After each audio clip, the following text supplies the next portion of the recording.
నమస్కారం. నా పేరు కావటి రాజు. మాది ఓదెల మండలంలోని బాయమపల్లె గ్రామం, పెద్దపల్లి జిల్లా. నేను గత 2 తారీఖు 5వ నెలలో కాళేశ్వరంపూర్ మండలంలోని వెన్నంపల్లి వర్కులు సీసీ రోడ్లు 15 లక్షలు ఎగ్జిక్యూటివ్ ఇంజనీర్ పెద్దపల్లి గారి ద్వారా అగ్రిమెంట్ చేయించుకోవడం జరిగినది.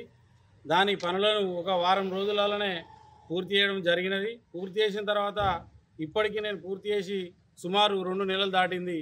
దానికి సంబంధించి ఏఈ కాళేశ్వరంపూర్ పిఆర్ జగదీష్ గారిని, సార్ నాకు ఎంపీలు రాసిస్తే నేను ఆన్లైన్ చేసుకుంటా, నేను చెక్ మేర చేయించుకుంటా సార్ అని అడగగా, నాకు డబ్బులు ఇవ్వాలి, డబ్బులు ఇస్తే నేను ఎంపీలు రాసిస్తా అని చెప్పడం జరిగింది. దానికోసం సార్ నేను ఎంత ఇవ్వాలి మరి సార్ అని అడగా ₹1,00,000 అడిగిండు. దానికి గాను నేను ₹80,000 ఇస్తే సార్ అంతకంటే ఎక్కువ ఇవ్వాలంటే లేదు నువ్వు అంత ఇస్తే నాకు కలవది, ఇవ్వాల్సిందే 1,95,000 అని ఇవ్వాలంటే లాస్ట్కి నేను 90,000కు ఒప్పందం కుదుర్చుకున్నాను. కానీ డబ్బులు ఇవ్వడం నాకు ఇష్టం లేక, డబ్బులు ఇచ్చి పని చేయించుకోవడం ఇష్టం లేక ఏసీబీ గారిని 2 రోజుల క్రితం ఏసీబీ డిఎస్పీ కరీంనగర్ గారిని కలవడం జరిగింది. ఈరోజు ఏఈ జగదీష్ సార్కు ₹90,000 నగదు పైసలు ఇవ్వగానే ఏసీబీ అధికారులు వచ్చి పట్టుకోవడం జరిగినది. సార్, మీరు ఇంతకుముందు కూడా కొంతమంది అవినీతి అధికారులను ఏసీబీ అధికారులకు పట్టించినట్టు తెలిసింది. ఎంతమంది అధికారులను ఏసీబీ అధికారులకు పట్టించారు? అసలు మీరు ఇలా కొంతమంది కాంట్రాక్టర్లు గుట్టు చప్పుడు కాకుండా డబ్బులు ఇస్తూ పోతూ బిల్లులు చేసుకుంటూ, కానీ మీరే ఇట్లా అవినీతి అధికారుల వెంటబడి వాళ్ళని పట్టించడంలో మీ ఉద్దేశం ఏంది? ప్రభుత్వానికి కానీ అధికారులకు కానీ ఏమైనా మీరు సందేశం ఇవ్వదలుచుకున్నారా? మీ ఉద్దేశం ఏంటి? తప్పకుండా అన్నగారు, మేము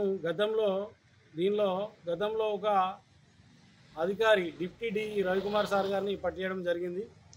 ఆ సందర్భంలో కూడా నాకు కొందరు మిత్రులు వివిధ శాఖలలో ఉద్యోగస్తులు కూడా ఉన్నారు. వాళ్ళు అన్నారు, అరే రాజుగా ఇదేంద్రాబాయి నీకు ఇదేం పనిరా, ప్రతి ఒక్కసారి ఆఫీసర్నే పట్టిస్తాను, మానవత్వం లేదా అని కూడా అడిగిన సందర్భాలున్నాయి. కానీ నాకు తప్పకుండా మానవత్వం ఉన్నది. ఆ రవికాంత్ సార్ అనేటైనను డిప్యూటీ డీ గారిని పట్టించే సందర్భంలో ఒక అసిస్టెంట్ ఇంజనీర్ కూడా అందులో ఇరుక్కపోయే ప్రమాదం ఉన్నప్పుడు నాకు కూడా మానవత్వం ఉంది కాబట్టి ఆ రోజు పట్టియడం కూడా డ్రాప్ అయ్యి ఆగిపోయి మళ్ళీ 2-3 సార్లు తిరగడం జరిగింది. అప్పుడు భద్రయ్య సారు డిఎస్పీగా ఉండే. ఆ సార్ నన్ను చాలా తిట్టిండు.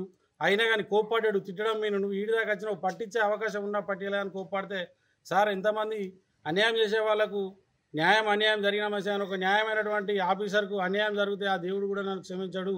ఈ అధికారి ఇందులో ఇరుక్కపోయే ప్రమాదం ఉన్నది కాబట్టి పట్టియలేదని చెప్పిన. అదేవిధంగా మరో మేనేజర్ వెంకటేశ్వరరావు గారిని కూడా పట్టియం జరిగింది. ఆ రోజు కూడా ఒక మంచి అధికారి అందులో ఇన్వాల్వ్ అవుతుంటే ఒక పావు గంట సేపు సతాయించిన, అయినా కానీ తప్పనిసరి పరిస్థితిలో ఇద్దరు వెళ్ళిర్రు. అదే కాకుండా గతంలో ఒక 6 నెలల సుమారు ఇదే ఎగ్జిక్యూటివ్ పిఆర్ ఆఫీస్లో కూడా ఒక అధికారిని పట్టించే క్రమంలో తన పై అధికారి మంచి అధికారి కాబట్టి తాను మాట్లాడిన మాటల వల్ల ఇంకో అధికారి కూడా ఇరుక్కపోయే ప్రమాదం ఉన్నదని ఆ రోజు కూడా నేను ఏసీబీ రైడ్ చేయడానికి వచ్చినటువంటి అప్పుడున్న డిఎస్పీ గారు నన్ను కోపం చేశా, కానీ సార్ నేను మళ్ళోసారి పట్టిస్తా కానీ మంచి అధికారి పోతుంటే నేను ఒప్పుకోను సార్ అని చెప్పి ఆ రోజు బ్రేక్ చేయడం జరిగింది. ఈరోజు ఎవరైతే లంచం అడిగిరో వాళ్ళు ఒక్కరే ఉన్నారు కాబట్టి పట్టియడం జరిగింది. అదేవిధంగా ఈ సందర్భంగా మీరు అడిగినట్టు మీరు చక్కని ప్రశ్న అడిగిర్రు. ఈ 3 సార్లు ఎవరు అడిగినటువంటి ప్రశ్న, ఈ సందర్భంగా నేను గవర్నమెంట్కు విన్నపం చేయాల్సింది ఉంది.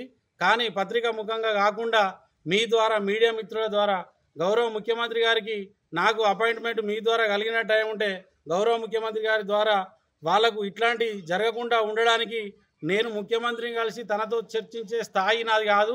అయినా ఏదో మధ్యతరగతి వ్యక్తిగా చంద్రుడికో నూలు పోగులా ఏం చేస్తే బాగుంటుందనే సందేశం అయితే తప్పకుండా ఇవ్వగలననే నమ్మకం ఉన్నది. మీ ద్వారా, మీ మీడియా ద్వారా నాకు ముఖ్యమంత్రి అపాయింట్మెంట్ ఇవ్వాలని కూడా ఈ సందర్భంగా నేను కోరుతున్నాను. తెలుగులో ఫాస్టెస్ట్ న్యూస్ ఇప్పుడు కొత్త అవతారంలో 5 సెకండ్లోనే పూర్తి వార్తా సమాచారం మీ చేతిలో. సోషల్ మీడియా ట్రెండ్స్ మీ కళ్ళ ముందుకే live TV and voice search options తో ఇప్పుడే డౌన్లోడ్ చేయండి. యాప్ లింక్ డిస్క్రిప్షన్లో ఉంది.